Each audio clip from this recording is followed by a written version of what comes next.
right, everybody, getting back in. Go ahead. All right, we're going to get started again. Our next talk, we tasked with talking about 4 topics instead of just one. So I'm going to introduce Rita Knox from NYU. She's going to talk about FLIP in EOE, EGJ outflow obstruction, esophageal stricture, as well as use of ESOFLIP. Good morning, everyone. Thanks for hanging out with us until the very end. And thank you for the course organizers for having me here this morning. So a lot of what you've seen today, or some of what you've seen today, is going to be a repetition from earlier, and a lot of it's from Dr. Carlson's group and studies out of Northwestern, which is a testament to all the work he's done to push this technology forward. So let's just get into it. EGJ outflow obstruction. So prior to the most recent iteration of the Chicago classification, EGJ outflow obstruction was simply diagnosed by having an elevated IRP. And so any one of these patterns could have been considered EGJ outflow obstruction. It could have been in the setting of a hiatal hernia, artifact, true EGJ outflow obstruction. But it became increasingly recognized that EGJ outflow obstruction was overdiagnosed, leading to an array of treatment attempts that oftentimes weren't necessary. So now we all know that the Chicago classification calls every single diagnosis and every single manometric diagnosis of EGJ outflow obstruction as inconclusive, and you now need clinically relevant symptoms and supportive evidence with a different diagnostic modality like EndoFlip or a time barium esophagram. So we're going to talk a little bit today about how we use EndoFlip to make this diagnosis. And we heard a lot this morning about the design and function of the EndoFlip catheter, so I'm not really going to get into that. But I do think it's important to discuss again how FLIP differs from manometry and how we use it in this clinical context to make a diagnosis of EGJ outflow obstruction. So manometry measures primary peristalsis and EGJ relaxation in response to primary peristalsis, or that triggered swallow. But EndoFlip measures EGJ opening in response to the presence of any retained or reflux contents. And so FLIP may better characterize EGJ function because the degree of luminal narrowing or the degree of luminal opening in response to this sustained distension may be a more important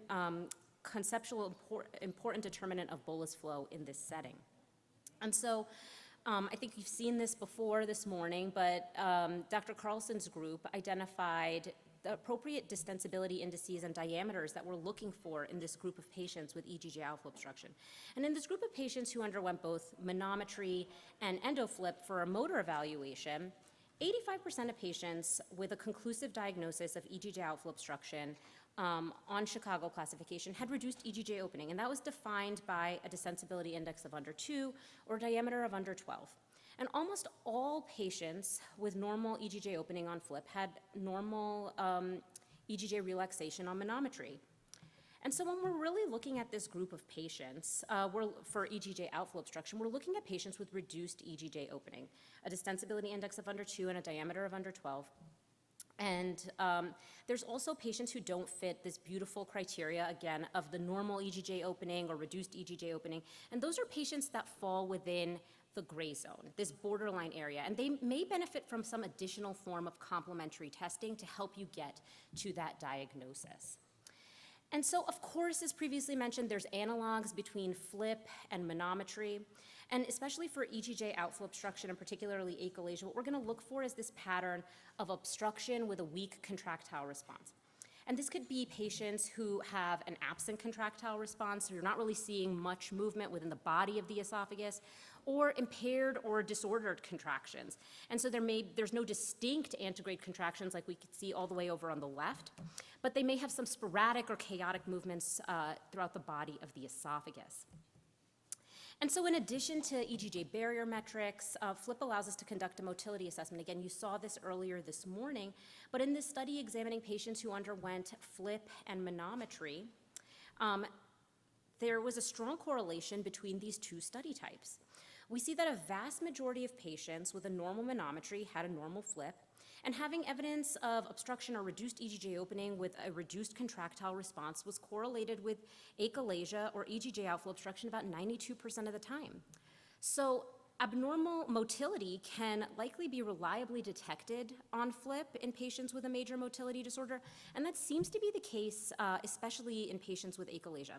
So what we can use this for is examining patients with this reduced EGJ opening or a low distensibility index, and you can take their contractile response pattern to help you make a diagnosis, because it could suggest different subtypes of achalasia or EGJ outflow obstruction. So for example, if you have a patient with reduced EGJ opening and an absent contractile response, you don't necessarily, it's not slam dunk for achalasia, but it starts to set up a signal to you. Is this type 1 or type 2 achalasia?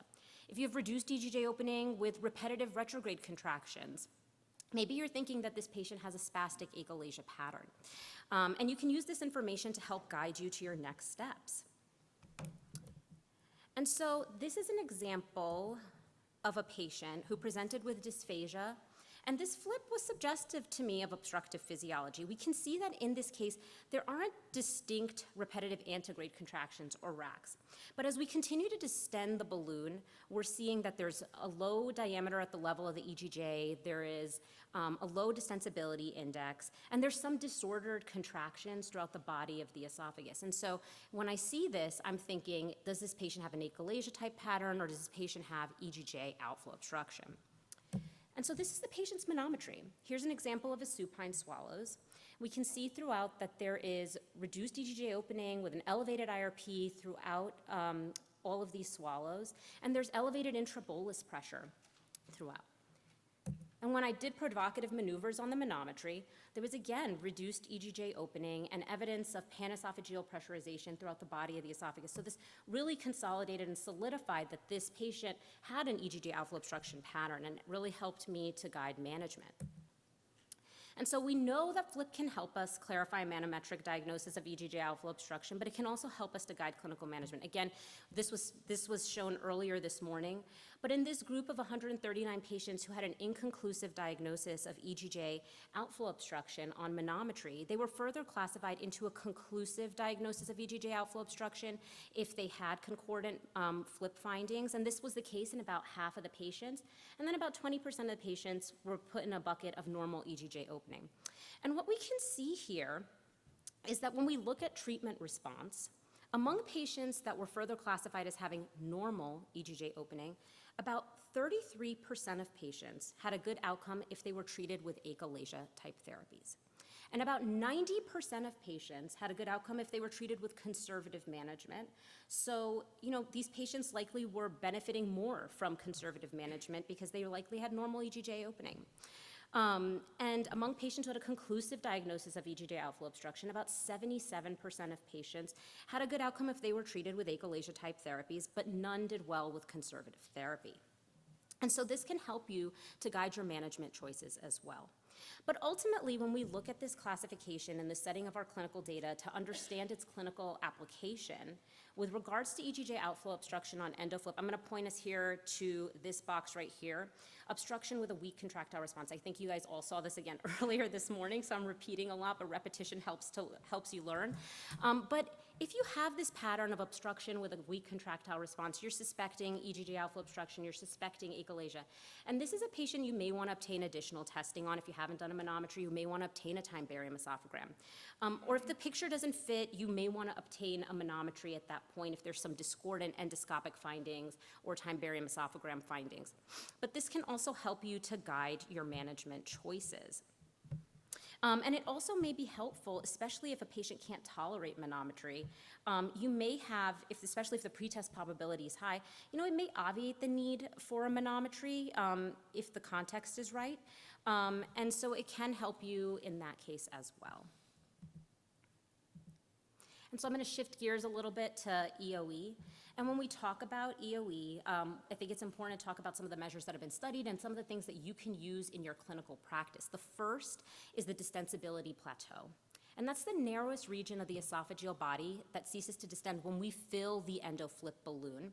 And it measures basically the most severe area of stenosis in the esophageal body. And What's been studied is that a value of less than or equal to 17 millimeters has been associated with an increased risk for food impaction or a need for dilation. So this picture is typically driven by a focal stricture, not necessarily global remodeling changes. And when we see here this image on the right, we can see two patients. The first, it's a little bit fuzzy, but the first has some more rings than the other patient. And we can see here that this patient has a lower distensibility plateau. They may have more strictures. The rings may be contributing more to this lower distensibility plateau. And that's different than the patient that's on the right that has a more normal appearing esophagus where the distensibility plateau is higher. We can also look at esophageal body compliance, and that can provide us with a more global assessment of esophageal body remodeling and wall mechanics. Most studies have used a smart box tool. Those are those boxes in the images there, looking at a distal segment of the esophagus about 8 centimeters in length using your typical compliance formula of the change in esophageal body volume over the change in pressure. And we can also use our typical measurements for contractile response and EGJ opening. And we know from previous studies that majority of patients with EOE tend to have normal peristalsis, normal motility, and secondary peristalsis patterns. And in this study looking at more than about 200 patients with EOE who underwent endoflip, again, about 67%, majority of patients had normal or borderline contractile response patterns.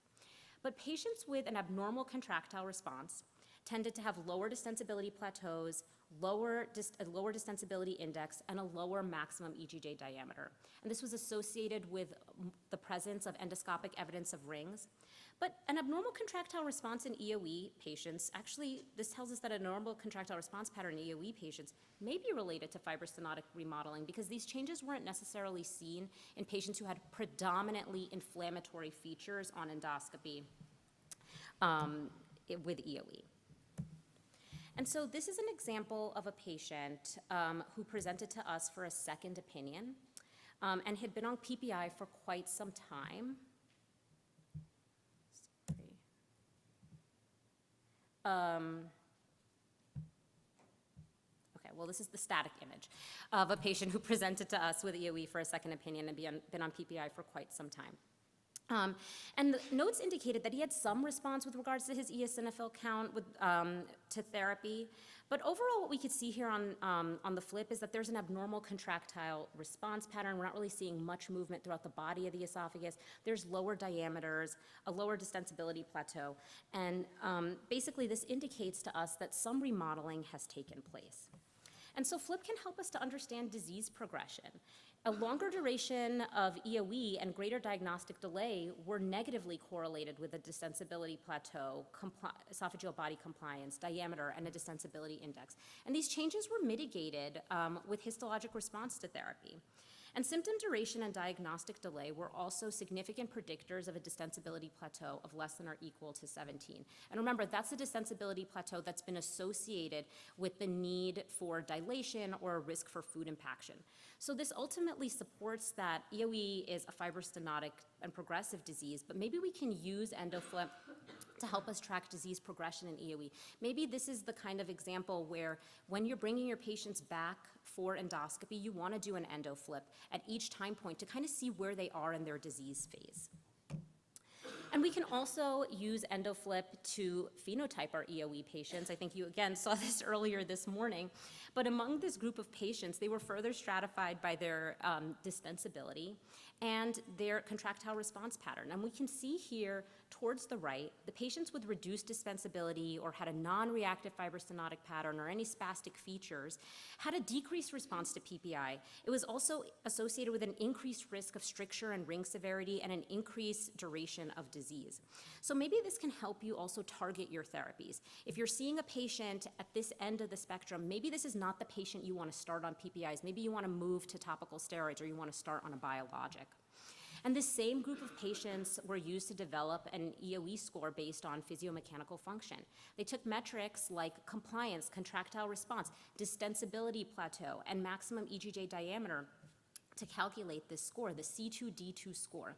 And this score was correlated to features of disease severity and also predicted histologic response to PPI, whereas baseline mucosal eosinophil density and EREF score did not predict response to PPI.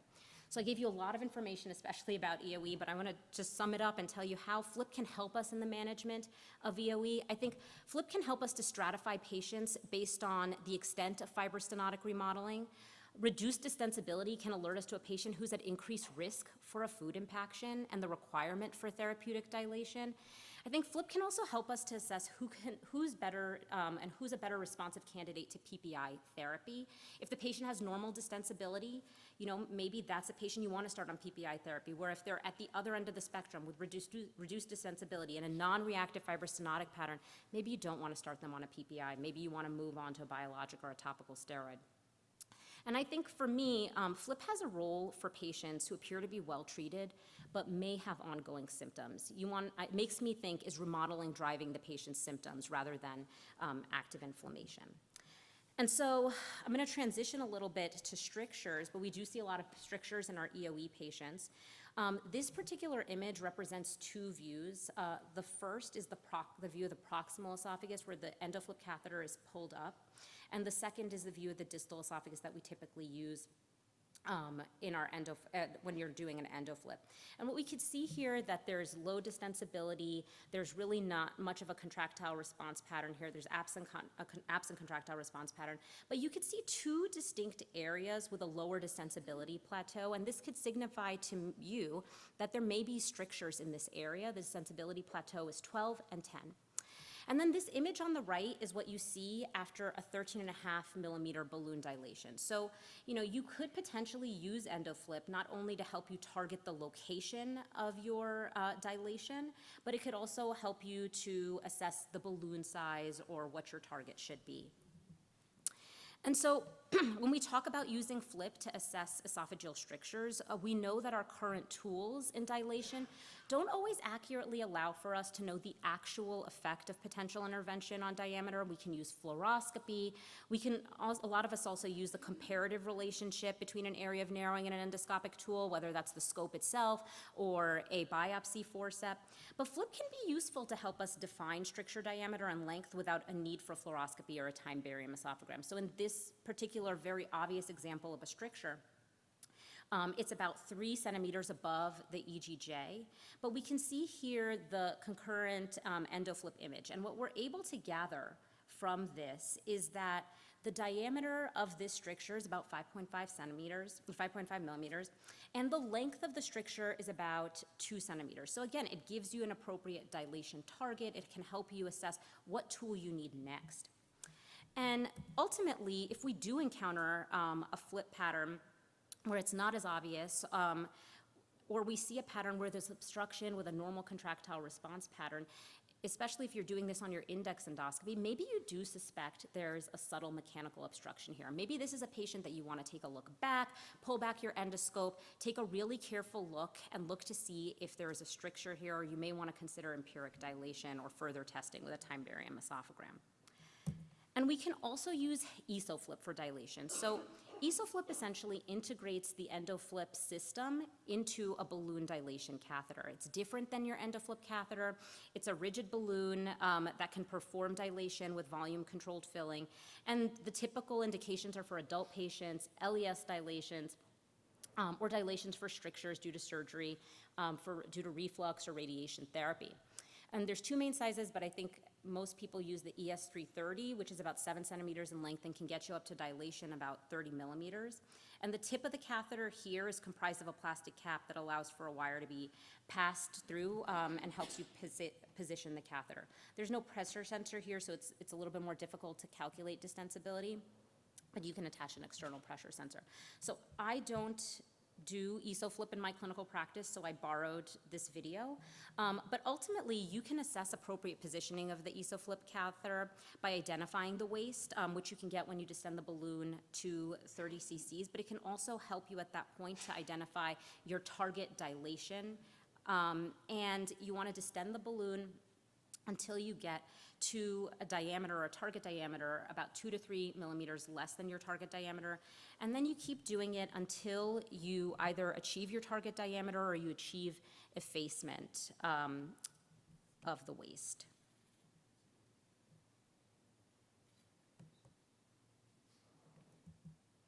And so let's talk about the safety and efficacy of an ESOFLIP dilation. In the largest multi-center retrospective study of 51 patients who underwent ESOFLIP for achalasia or EGJ outflow obstruction, clinical success was achieved post-dilation in 63.8% of patients. And that was defined as a decrease in Eckert score of less than or equal to 3. And it was greater among treatment-naive patients. And clinical success was greater in achalasia patients versus EGJ outflow obstruction patients at 68.4% versus 33%. But in the largest systematic review of 222 patients who underwent ESOFLIP for achalasia, dilations, EGJ outflow obstruction, or post-reflux surgery dysphagia, clinical success was achieved at various time points of 1 week to 5.7 months at 68.7% of the time. And perforation or tear occurred in about 4 patients. And so let's talk overall about the benefits of using ESOFLIP or EndoFlip for dilation or for stricture management. I think ESOFLIP could provide us with objective measurements. It could provide us with quantitative data on esophageal diameter, length, and location, which may be more objective than visual inspection alone. It could provide you with some real-time feedback. You can make adjustments and optimize your technique. And this, in theory, could provide improved outcomes. But I just want to note that the pooled clinical success in the largest systematic review is about 68% versus 81% with typical pneumatic dilation in the most recent meta-analysis. And so it's possible that benefits at this point may be more theoretical than practical, but I think we need a little bit more data to make that assessment. So thank you.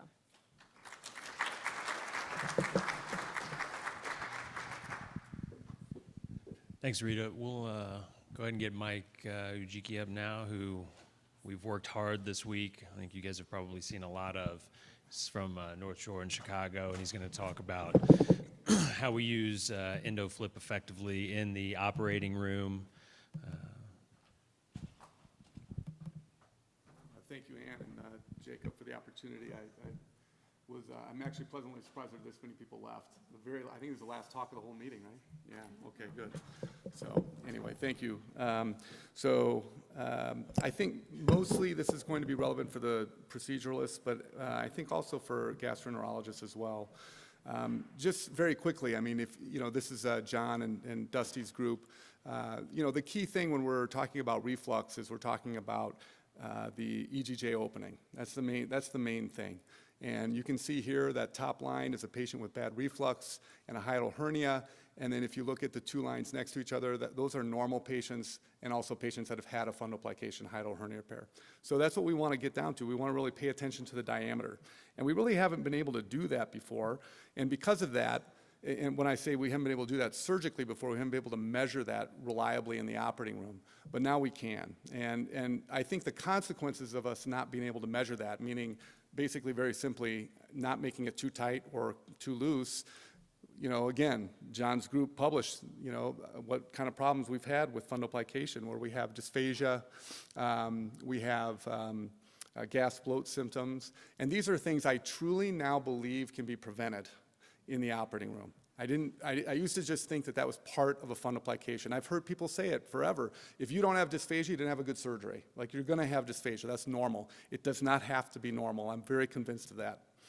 So we now have a device that can help us in the operating room, and we've been doing this since 2013. We've done over 2,000 in the operating room, and I am very confident, and it's taking us this long to really figure it out. And you saw Caitlin's, distressing to me, but that case, that we went through that for years.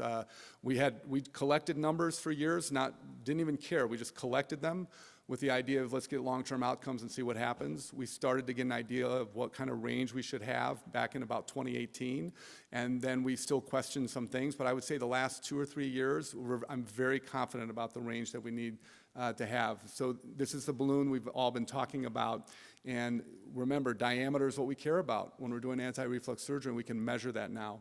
And so the distensibility index is what we've traditionally used. And that basically is the cross-sectional area over the pressure. And these are just kind of a sample of what images look like. We don't typically now measure after hernia reduction unless we need to, and I'll get into that in a minute. But the 2 most important times you need to measure are after crural repair, which we have shown with this device to be the most change in distensibility is when you close the crura. And then you might see a little bit of a difference with the fundoplication. And notice the length there. Notice that that length of narrowing in the middle picture and the picture on the right is a little different, and that's because we have a fundoplication. And I know that for years we've talked about length of fundoplication as being a predictor for controlling reflux or even gas bloat and dysphagia, but now we can even measure the length of narrowing. And so a lot of people refer to our original paper that showed that the sensibility range of 2, 3.5 was ideal, but even with more collections of patients, when we've started to get over 1,000 patients, we now see that that range is even a little tighter, about 2.5 to 3.5. And we also look at the length of narrowing of about 2.5 to 4.5. I think just to keep it simple, if you just remember 3, if your distensibility is around 3, and if your length is around 3, then you're going to be in good shape. And remember that that length is being measured there is not just the fundoplication, that's the crura as well. So I know that a lot of papers in the past have shown maybe a 1.5 centimeter wrap, 1.5 to 2 centimeter wrap is ideal. That is actually what we showed as well, because if you include the crura, which is usually maybe about a centimeter or so, that's what we're getting, right? We're getting a 3 centimeter wrap, and I mean, a 3 centimeter length of narrowing is probably about 1.5 to 2 centimeters of crura of wrap, and 1.5 to 1 centimeter of crura. So this is what we shoot for in the operating room. This is what we do now, and I don't leave the operating room unless I'm close to this. I will accept, you know, there's a little bit of margin of error here. So if somebody is 2.3, I'm not going to do anything. If somebody is 3.7, I'm not going to add another stitch.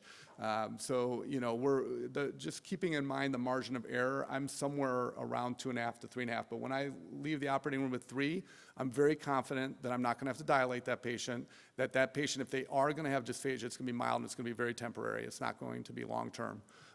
And gas bloat is going to be very low risk. So, and some of the people that have worked with me in the operating rooms, some researchers are here, they know that I'm now very strict about taking stitches out and putting stitches in if I have to. I would accept things before. If somebody had a 1.4 DI and it looked good to me, I would accept it. I don't do that anymore because I regretted it. I really did. And so I'm much more strict now. And we're seeing that it's changing, you know, either adding or taking a stitch away about 20% of the time. But I would say that also includes me being a little bit more accepting in the past. I would actually say probably, one of my researchers here were talking about it, it might be closer to 30% of the time. What does that mean? I've done around 1,000 hiatal hernia repairs. I can't tell by looking. I'm sorry, and I know a lot of people say, "Oh, I've done enough." I know when it's tight enough.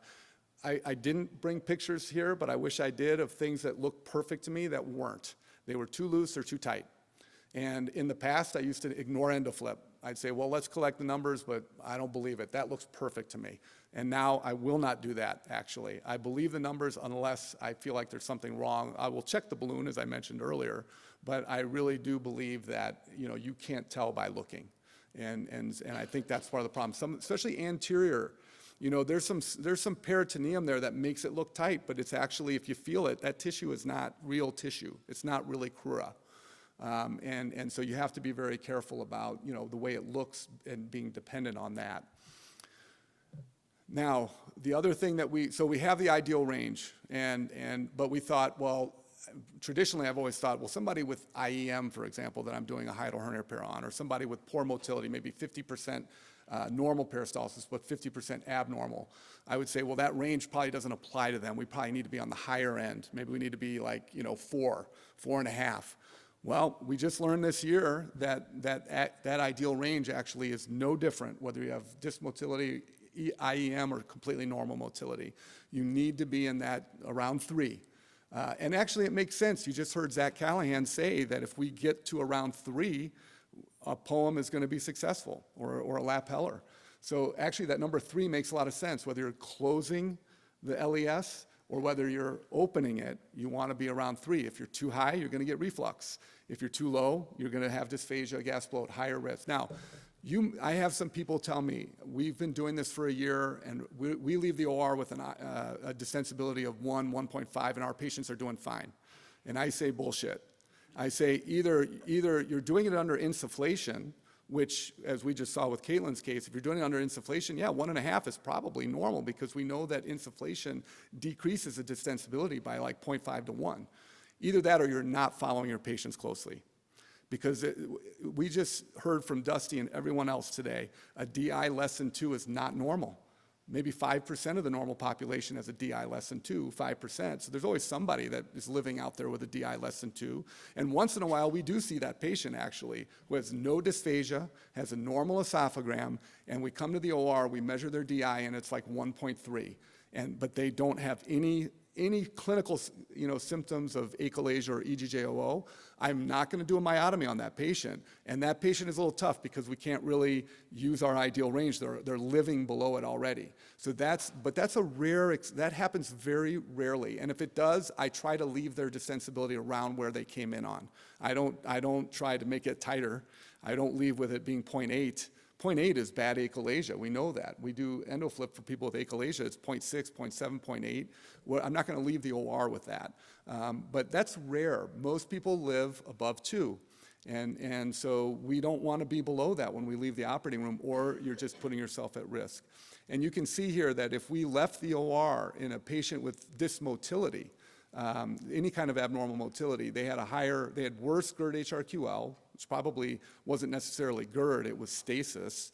They had worse gas bloat and worse dysphagia at a year, and also they were more likely to have dilation. So what does that mean? Our ideal range is the same for everybody. So far, we're still looking at some other patient populations where that might be different, like a morbidly obese patient. I have a feeling they live at a little lower DI because of the intra-abdominal pressure, but we're looking at that now. But in general, everybody lives in, you want that ideal range for everybody. The consequences of leaving the operating room with a DI less than 2 or 2.5 in a dysmotility patient is just more severe than a normal motility patient. So you might get away with leaving the operating room with 1.8, 1.9 after your fundoplication. You might get away with that in a patient that's normal motility. You certainly won't get away with it if they have dysmotility. But the nice, easy thing is, again, a DI of around 3. Doesn't matter what your motility is. And again, doesn't that make sense? We just talked about achalasia patients. They have peristalsis. And if we get to 3 with a myotomy, they do well. So it makes a lot of sense. Whether we're closing it or opening it, you want that DI to be around 3. What happens if you're on the other end? What if you're too high? What if you leave the operating room with a DI of 5? Well, Chris is here actually. He's sitting in the second to last row there. He showed a 7 times higher recurrence rate if you leave the operating room with a DI over 3.5, okay, or 3.6. When we look at our database, patients with a DI of 6.2 or greater after hiatal hernia repair and fundoplication, 100% recurrence. 100%. And it seems so idiotic to me now when I look back. Like, of course, most people recur anteriorly. We're leaving it open, so these people are just going to recur. And so we'll never leave the OR with the DI, 6.2, and I try not to leave the OR with a DI of greater than 3.5 either. So again, you want to be in that ideal range right around 3. So I'm going to get through the protocol not quickly, but I'll get through the protocol. So if somebody has, remember this, I'll give you context. I was trained by Lee Swanstrom. For us, everybody got a manometry preoperatively before anti-reflux surgery. We wanted to make sure that patients didn't have achalasia, EGJOO, and we wanted to understand their motility beforehand.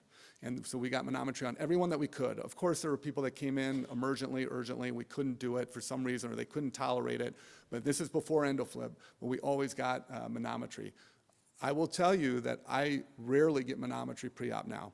And for any surgeon that doesn't, I hear about manometry deserts, new word to me today, but if you're in a manometry desert, I've had some rural surgeons ask me, I just got the okay to buy one or the other, what would you get? To me, it's a no-brainer.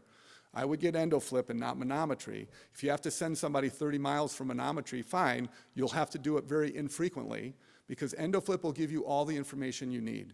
And you can use it in the GI lab, you can use it in the OR, you can wheel it back and forth if you want to. But for us right now, what we do is we get endoflip at the beginning of the case. Now this is assuming obviously that the esophagram doesn't show any signs of achalasia or bird's beak or anything like that. If there's any signs of achalasia, which we know in the preoperative workup of an anti-reflux patient, happens only 1% of the time. So you're not going to run into EGJO achalasia a lot. But you will sometimes, and I would absolutely get an esophagram in everybody beforehand. And I don't personally think a CT is enough. I think you need to get an esophagram because you need to see the functionality. You need to see that contrast going through, and a CT doesn't always tell us that. So if somebody comes to me with a paraesophageal hernia and they have a CT, I still get an esophagram because I want to see that contrast going through the EGJ. And so I won't get manometry anymore. As I mentioned earlier, it has to be under TIVA, no gas.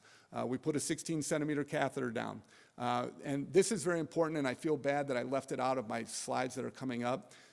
You know, one big difference between surgeons and GIs is that the GIs maybe don't even know that there's a filter function on there because you want the filter off when you're getting panometry. But we want the filter on. We don't want that number changing every 2 seconds, which is what will happen if you leave the filter on when you're measuring the EGJ in the operating room. But we do turn it off at the beginning of the case. We get panometry. We make sure that everything we just heard today, I'm not going to reiterate it. I think it's good to know their motility preoperatively. I still find benefit in that if somebody's having any questions postoperatively. But most importantly, I'm getting the EGJ opening. And if there's any, if it's low, then you have to start wondering, is it the hernia, all the stuff we've talked about, or is it really achalasia or EGJOO? And then we get the distensibility at the highest fill.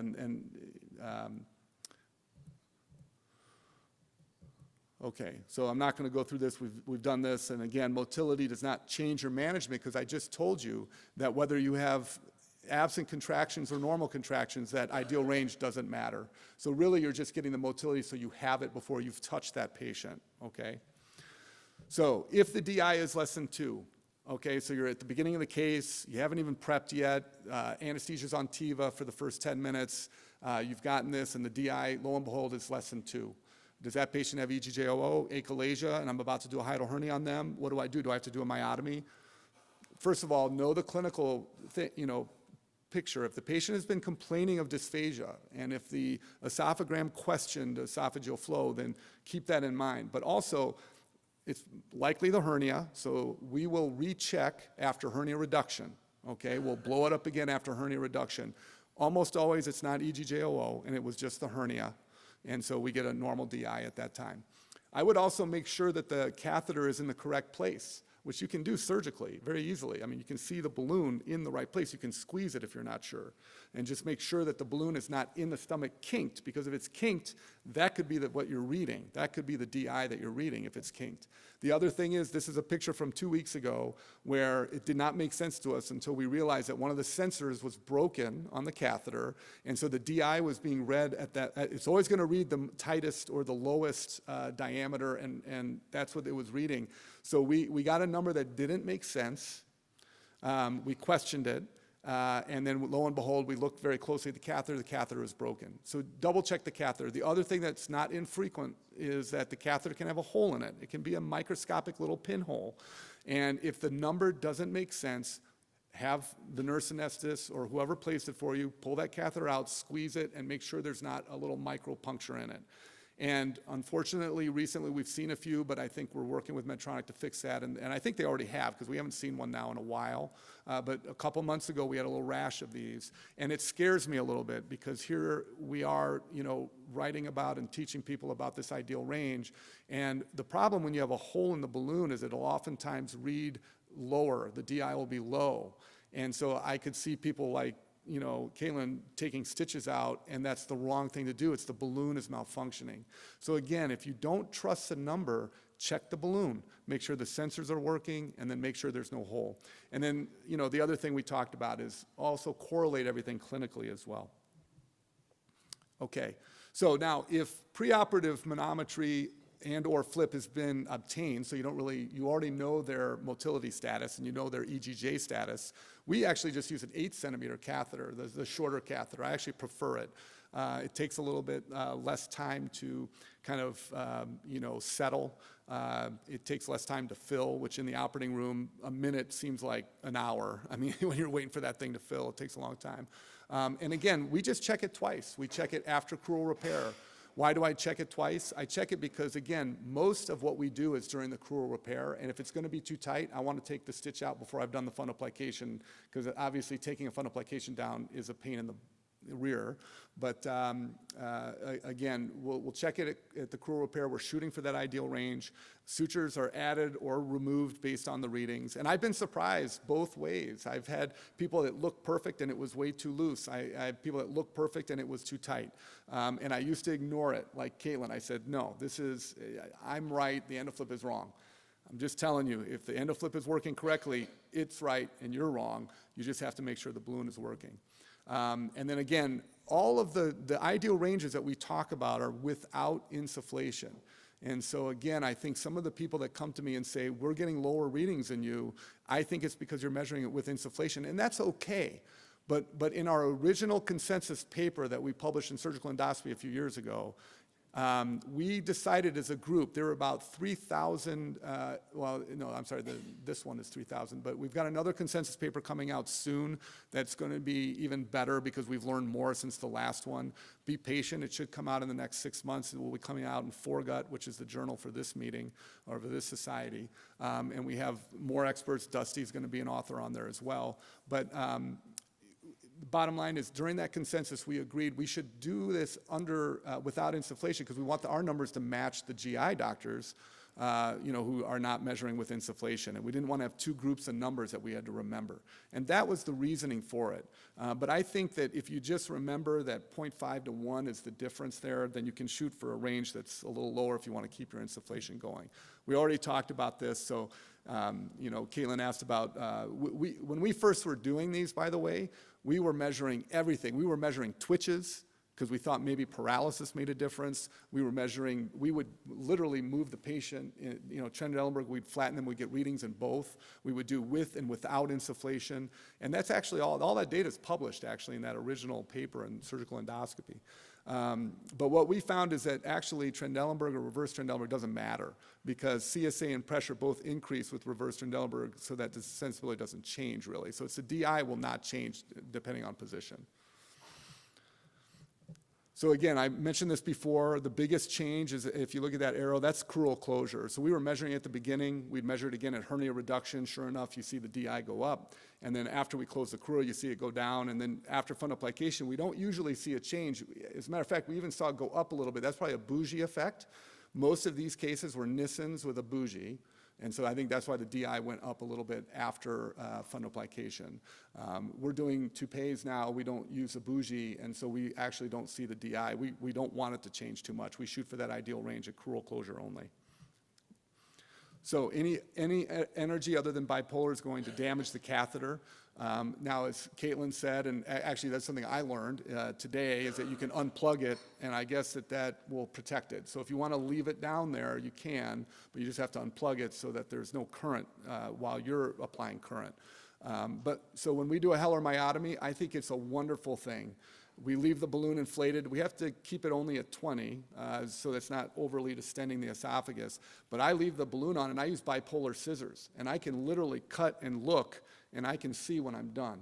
And it definitely has decreased our myotomy length. And it also, as Min Kim said in one of the webinars for here, you leave the operating room knowing the patient's going to be okay. You don't have to guess. You know that you've done a complete myotomy. And you know that you haven't over-tightened them if you did close the crura in this achalasia patient, or if you did do your fundoplication, you know that you didn't do anything wrong. You don't have to stay up at night worrying about it.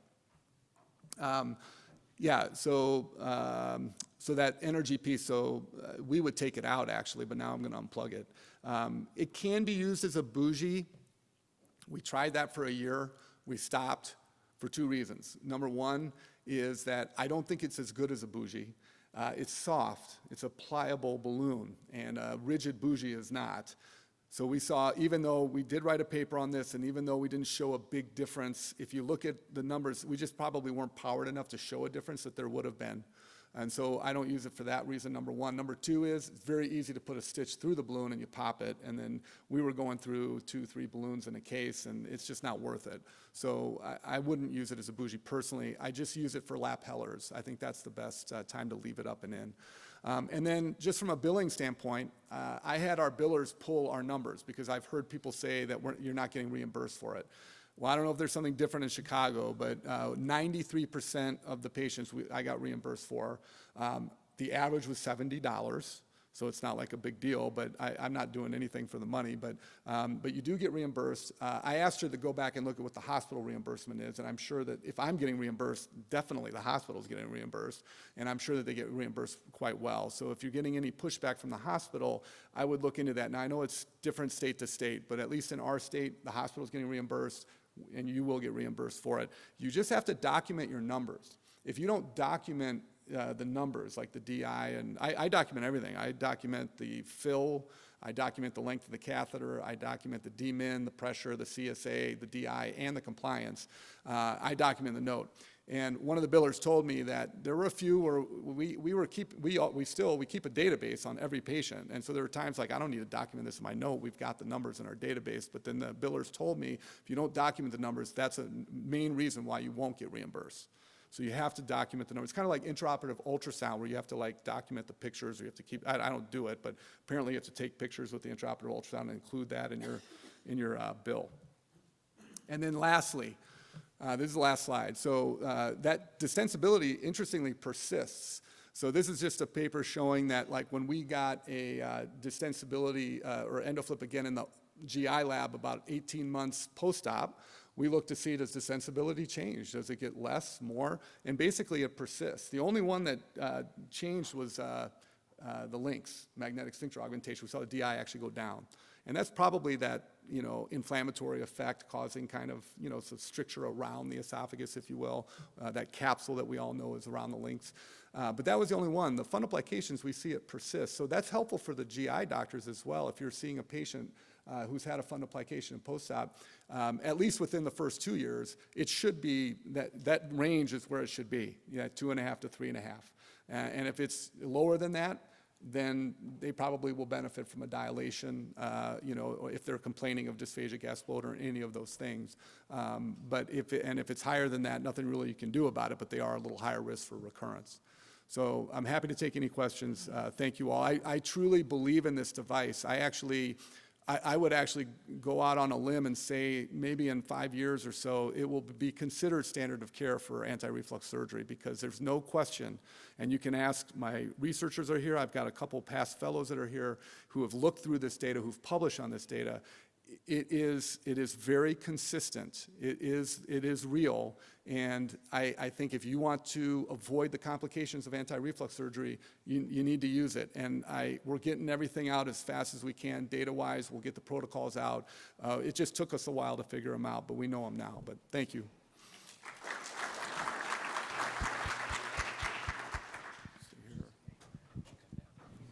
Okay, some people are going to need to scatter, but I know there's going to be a lot of questions. So why don't we use Mike while we've got him, and if Rita wants to come up and sit, and these can be directly at them, or they can be just kind of residual questions. Dusty's still hanging around, Zach's still here, so we can, Caitlin, most of the speakers are still around, so we can have more of that. So anyway, go ahead.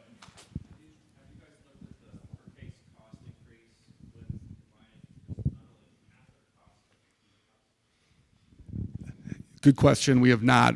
We will. We've talked about it. I'm not a businessman. I'm a doctor, and I'm a poor businessman, actually. So, I don't think of it always first as a cost thing, but I get that that's the reality, especially, outside of like healthcare systems like ours.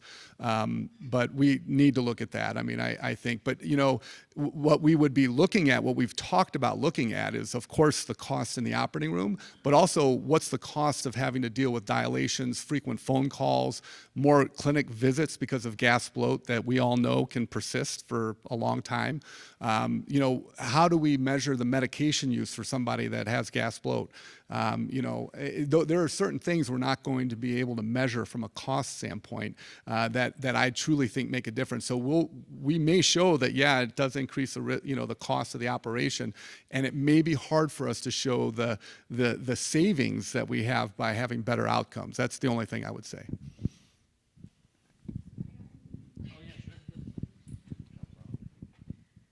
Sorry, this meeting's been a rager. Does your data include links intra, the 2.5 to 3.5?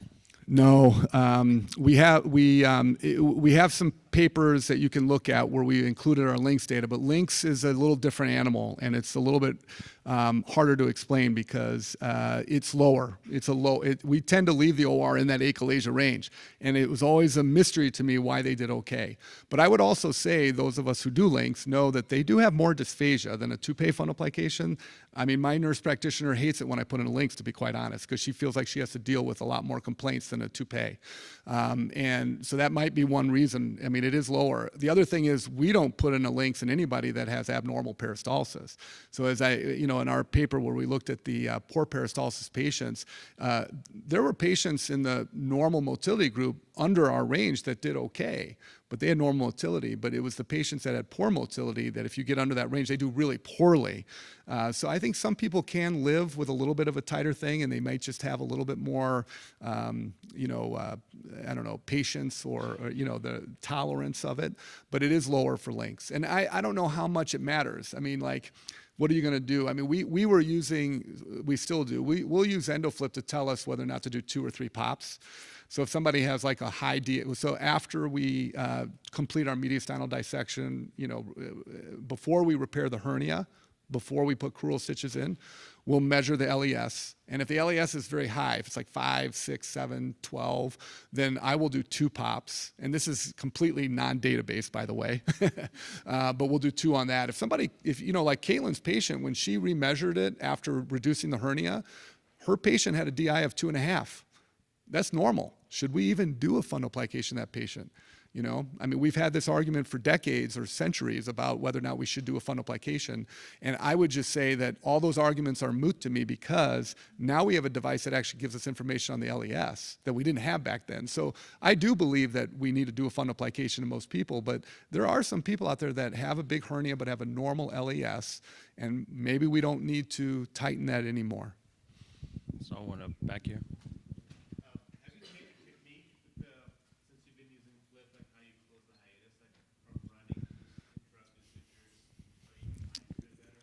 Yeah, so I don't use running sutures. I still do interrupteds, and I do a horizontal mattress, and I use pledgets for large hernias, and I still use absorbable mesh for most patients. The one thing that I have changed, and I think that there's a randomized trial that's going to be published very soon out of Cleveland, is that I am adding more anterior stitches. So I used to do predominantly posterior stitches, and like in a case like this where maybe the DI was still kind of high, I would, instead of putting another posterior, I just do an anterior stitch. But now I'm putting an anterior stitch on every patient, at least one, because the randomized trial is going to show that patients have less of a recurrence if you put an anterior stitch. So that's the only change that we've had, is 2 changes. The other one is we went away from Nissens when that randomized trial out of Sweden was published, and I haven't done a Nissen in 5 years, I think, or maybe 3 or 4, but it's all toupees. So why not do a Nissen? If you can trust the DI of 3, make a Nissen with a DI of 3, why not? So that paper's coming as well. We presented that at DDW this past year, and we've been a little slow on the paper. If you look at a Nissen versus toupee in the ideal range, same outcomes. Nissen's not a bad procedure. And don't we all believe that too? When that paper came out and everyone said you got to do a toupee, there were people out there going, I've done a ton of Nissens, patients do well. Well, I think Nissen's not a bad procedure, and we may go back to a Nissen, or I may be more willing to do a Nissen now, actually, so that fellows can learn both. But that's exactly what we showed. If you're in that ideal range, doesn't matter if you do Nissen or toupee, they have the same outcomes.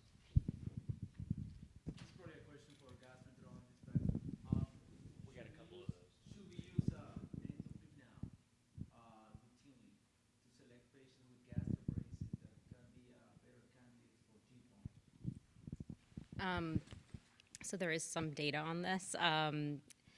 Ultimately there isn't hasn't tremendously been successful in predicting outcomes. I personally rarely use EndoFlip to measure the pylorus. I think that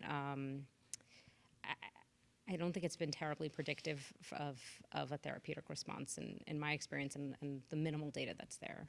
Yeah, there's maybe only one paper that really even addresses it. I've got 50 or so, and that has not been predictive of responders and non-responders. I think the data is definitely not there yet. You know, sometimes I think what's been maybe slightly more predictive currently that we do have is like the response to Botox. I think has been a little bit more predictive than, you know, EndoFlip classically, just because we, you know, barely have like normative values on what is, you know, abnormal and normal for the pylorus.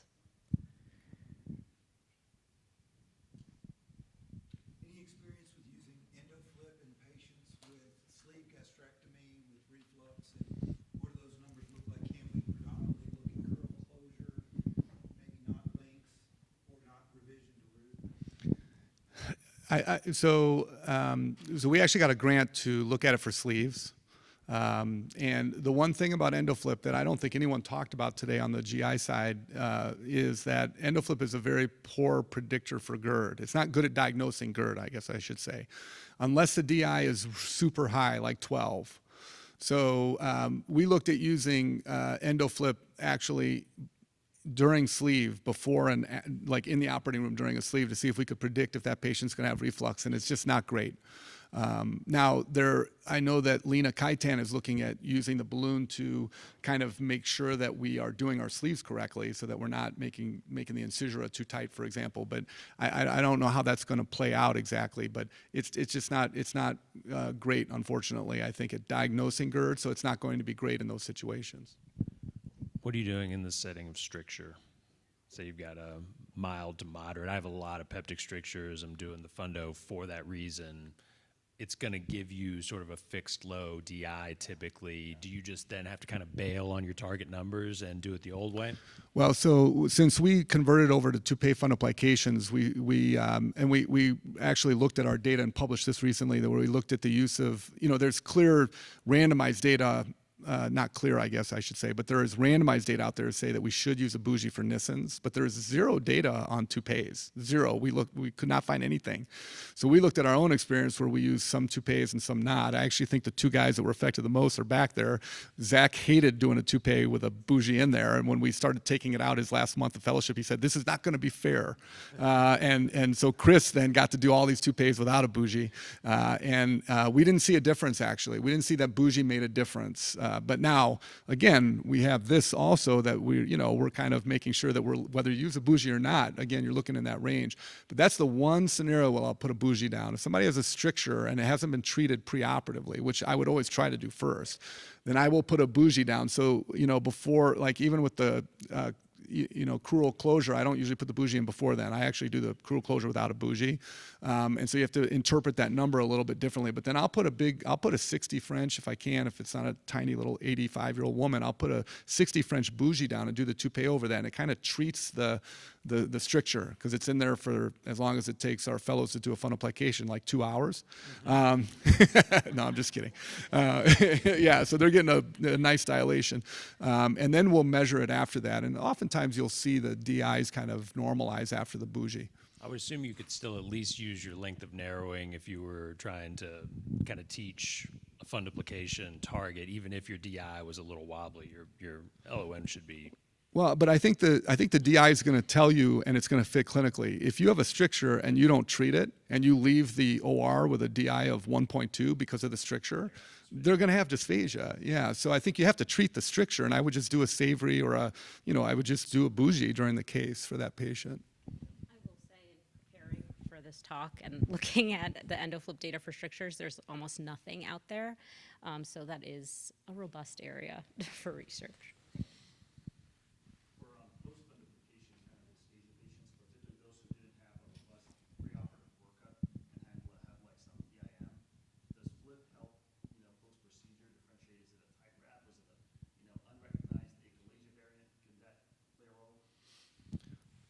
You guys can answer that too. I mean, I think, I do. I mean, I anecdotally at least. I mean, I do use it in that scenario often, it's better than manometry. it's better than manometry. I don't know though that I can ever be certain that it's RAP versus achalasia based solely on the flip. I think the context, the timing, plus the flip though usually does help nudge it that way. And most of the people who are non-achalasia dysphagia, maybe because it's a RAP, maybe because it's not, tend, in my experience, not to have a low DI, like fixed kind of component. It tends to be more dynamic, and so it's usually the ones that I've found that are low DI, I have sort of leaned towards favoring that those are likely hidden achalasias or, something not RAP related. I agree with that. I think sometimes it's difficult to distinguish, but in these particular cases, we use multiple forms of testing to really help us understand the patient's physiology. We use an esophagram. We use what we see endoscopically in addition to the endoflip appearance. We try, and a lot of our surgeons aren't necessarily always doing endoflip post-op. Or intra-op, and so it's hard to assess where the patient is or where they are in their disease spectrum just based on those numbers. So if we have a value pre-op and we can assess post-op, then that helps us a little bit more too. Probably the biggest value would be if the patient is so severely altered that they're losing weight, they can't eat, malnourished, and you've done this whole workup. When you take them to the operating room, if you undo the wrap and then you recheck and it's still low, then it is maybe achalasia or EGJ-OO. Then it is a EGJ problem. Maybe they did an inadequate workup, and that 1% that does have an EGJ outflow obstruction, they wrapped them. But it's really hard to tell that, like they just said, it's hard to know if the DI is low, is it pre-existing achalasia or is it the wrap? You might be able to tell endoscopically, if you look in retroflexion, that's super tight. But it's going to be hard to know for sure. I think what would be helpful is if, we as like an organization decided that there are specific metrics that we should have pre-op, and should be documented in the note so we can sequentially follow these patients and know where they stand, a few months later, a year later, a couple years later.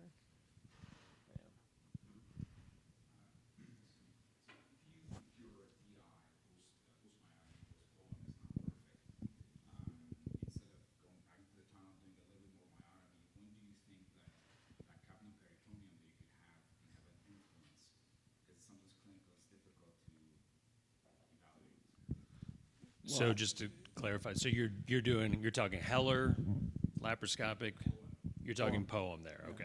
Well, Zach said it right. I think if you have capnoperitoneum, then it's going to be hard to rely on those numbers because we've shown that insufflation lowers at anywhere from 0.5 to 1.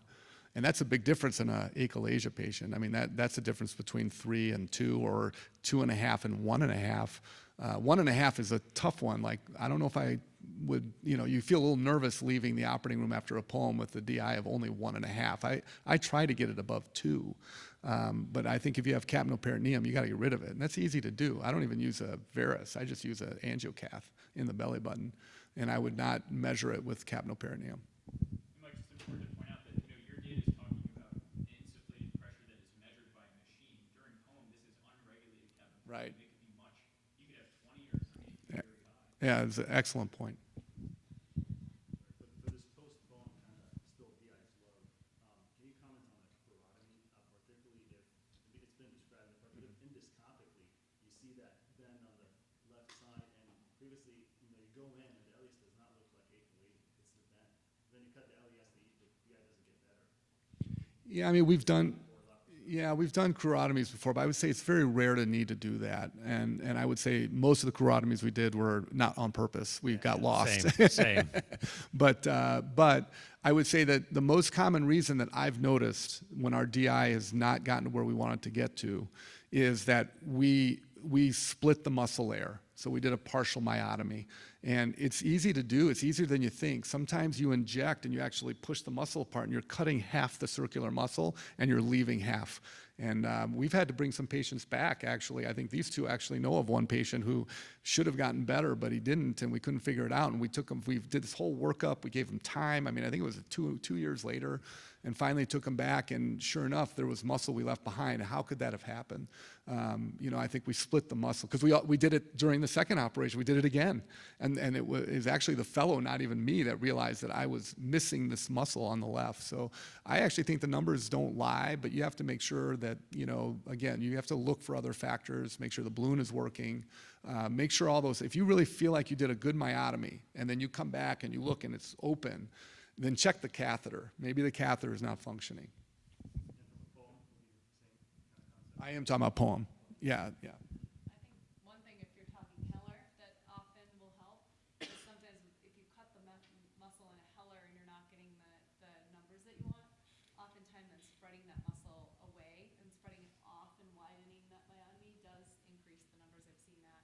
And then also I sometimes go up to a 50 balloon and you see these tiny little fibers that are just causing a little bit of an impression. If you break those, then you'll get the numbers and it goes up and you're like, oh, wow, and then I'll deflate to 40 and get the numbers again. Yeah, I think for poems, just to be clear again, because I was talking about poems, I think two things can happen. You didn't go far enough, okay, so you left some muscle, LES, or you came out of the LES and you're leaving the LES medial and you're cutting what you think is LES, but you're cutting longitudinal muscle only.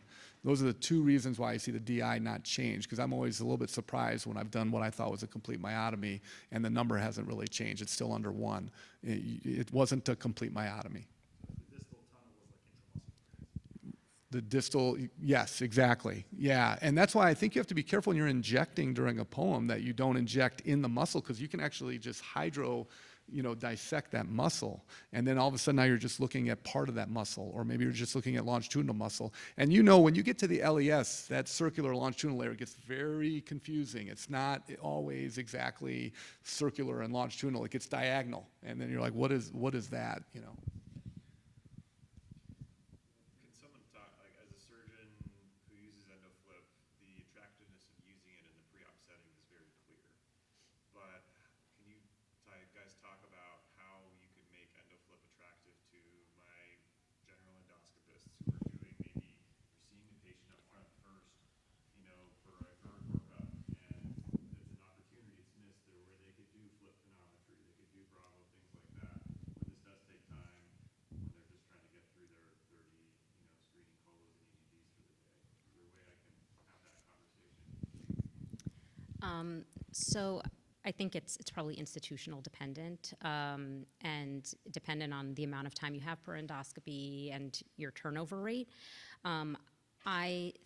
I use EndoFlip a lot during my index endoscopy for a patient who's coming in for reflux or dysphagia because it's there and I can do it and I'm not so worried about time. And the more you do it, the more efficient you become at it.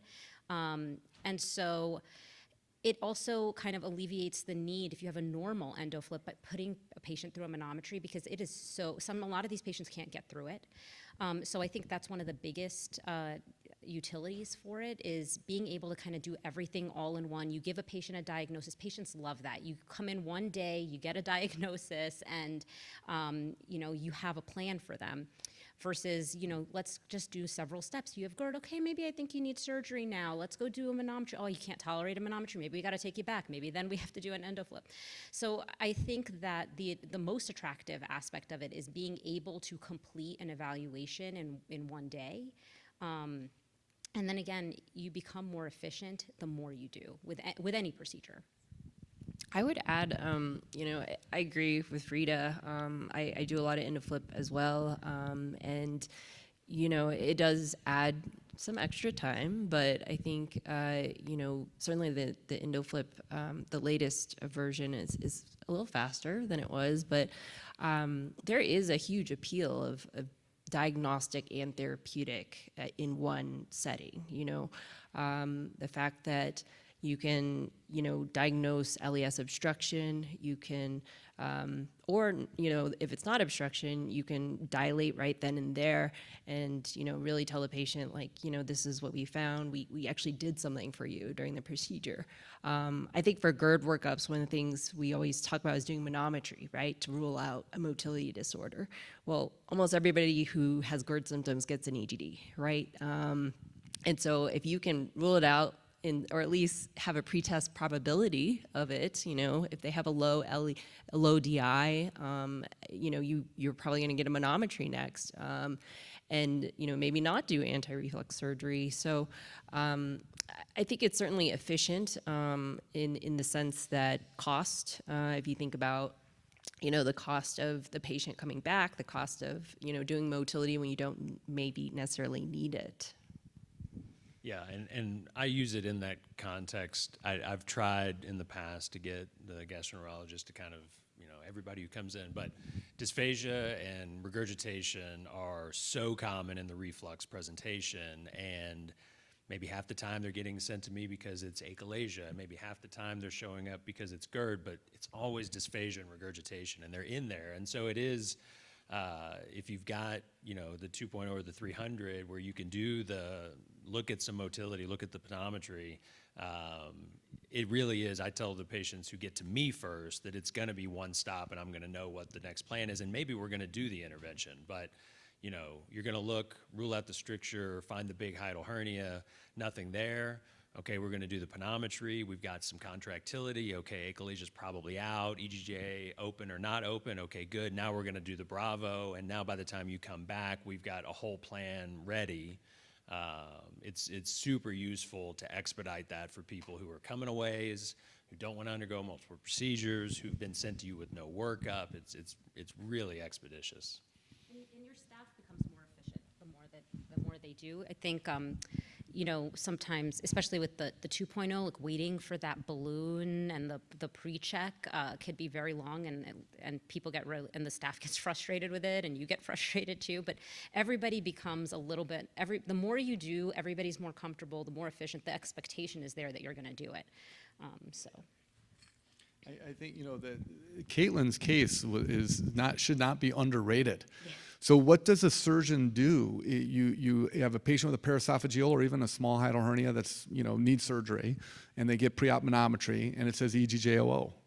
And the esophagram shows maybe a little slow, maybe dysmotility. You know, we know esophagram is poor, but that's a very, are you going to do a myotomy on that patient? I mean, or are you going to do a fundoplication and hope that they just don't have terrible dysphagia after? And then what do you do if they do actually have EGJOO and you've just wrapped them? I mean, that's a scary patient.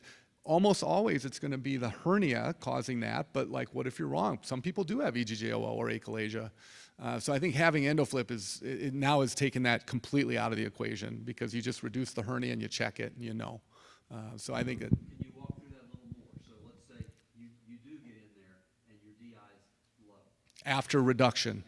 I do a myotomy. I've had to do it a couple times. Same. So you're talking to the patient ahead of time that I've already told them. Yeah, I even consent them for possible myotomy. I tell them exactly what I'm going to do. We're going to reduce your hernia. It's probably the hernia, but we're going to reduce it. And if your valve is tight, I'm going to do a myotomy. And you can have a reasonable index of suspicion. I mean, the ones that have jumped out at me, it's surprising almost always, but the dysphagia is a little more pronounced. The barium is usually pretty bad.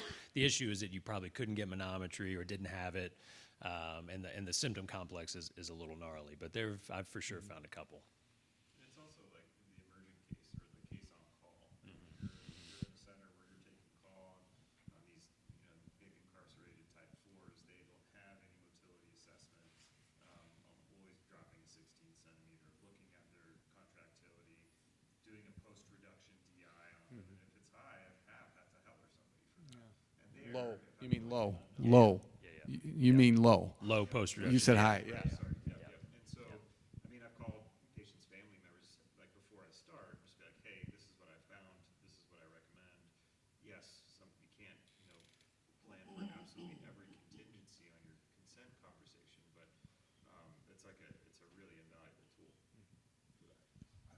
And we may be chasing our tail here a little bit, but the intrinsic stricture that may be mild on endoscopy can still show up pretty significant on EndoFlip. And so how do you know in the operating room if your numbers are low, whether it's a stricture or you really do need to do That's tough. I mean, if somebody has a stricture, though, I mean, there are endoscopic findings that make it more clear that there's a stricture there, usually.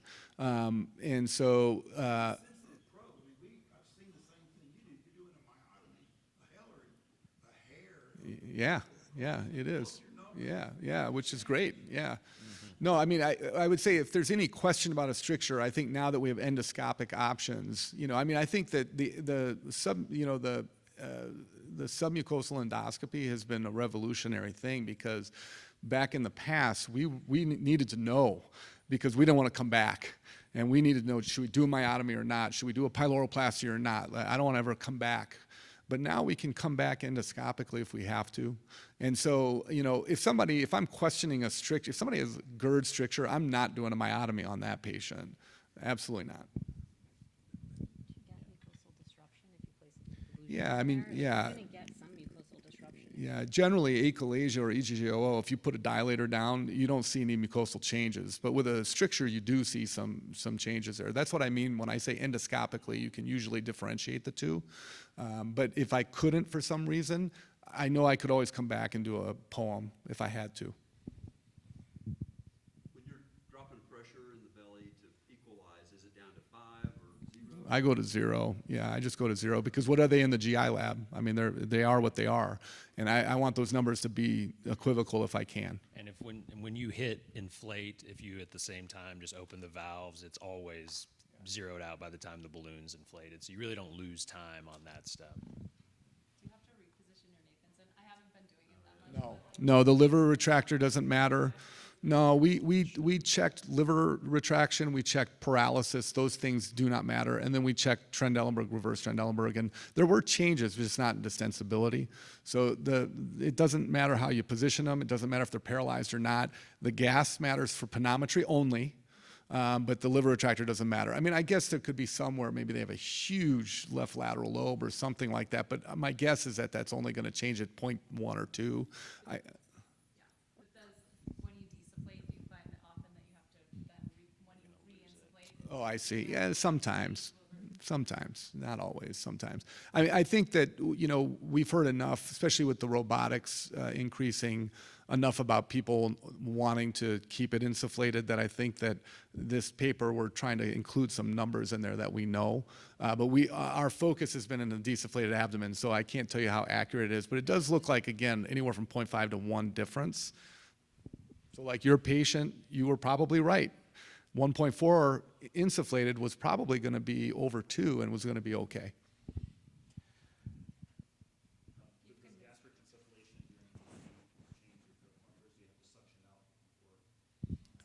I haven't personally looked at that. I've always thought it probably did. So I usually do it with a stomach that's suction. Actually, you guys can answer that. I mean, typically when I'm withdrawing, like what we're all taught is that if you're looking, like you're doing a Barrett's exam, like you're supposed to desufflate and make sure there's no gas in there. So I'm always doing everything without any insufflation.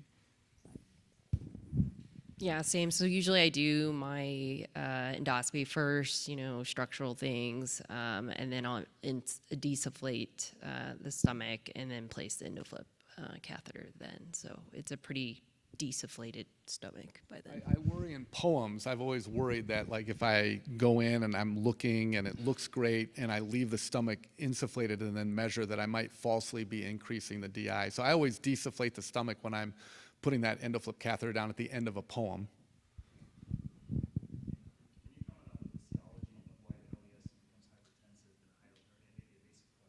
Well, I think it's just a kink in the, these catheters, both manometry and endoflip, are extremely sensitive. And I think it's the hiatal hernia that's causing a kink in the esophagus. That's all it is. It's just very simple. And if you take the endoflip catheter and you just kink it a little bit, you'll get a low DI. So that's why you have to make sure too that your catheter is positioned correctly. I've seen people, I have research fellows who help me now put it in while I'm in there, so I don't have to scrub out or have a nurse anesthetist do it. But when they put it down, sometimes they put it all the way down and it actually hits the body of the stomach and kinks it. And then we think that's the DI. And when it doesn't make sense, we look and we're squeezing, it's not there, and we have to pull it back. So that catheter can't be kinked. And just like the esophagus, if it's kinked, then manometry, endoflip, it's going to show a low DI, that EGJOO. Yeah, I think that's a great point about so the end of the catheter is very flimsy, so it actually bends a lot. So what I do a lot of times, especially if any of you do like bariatric anatomy with endoflip, I actually put in the catheter and I go back in with the scope and make sure that the end of the catheter is not like this, because that will affect your measurements, and that the catheter is actually through the LES, or, in bypass anatomy, you have to think about where it's going to go, especially if you have a small gastric pouch. So I think it's very important, to Mike's point about confirming your placement. I want to give some leeway to those who have the really get out the door flights and those who have a little bit more time. I think those of us who have a little bit of time can hang around, but let's put a bow on it so that folks can make it out, Rita, among them. Thank you all for coming and for hanging as long as you did, and for helping me corral everyone.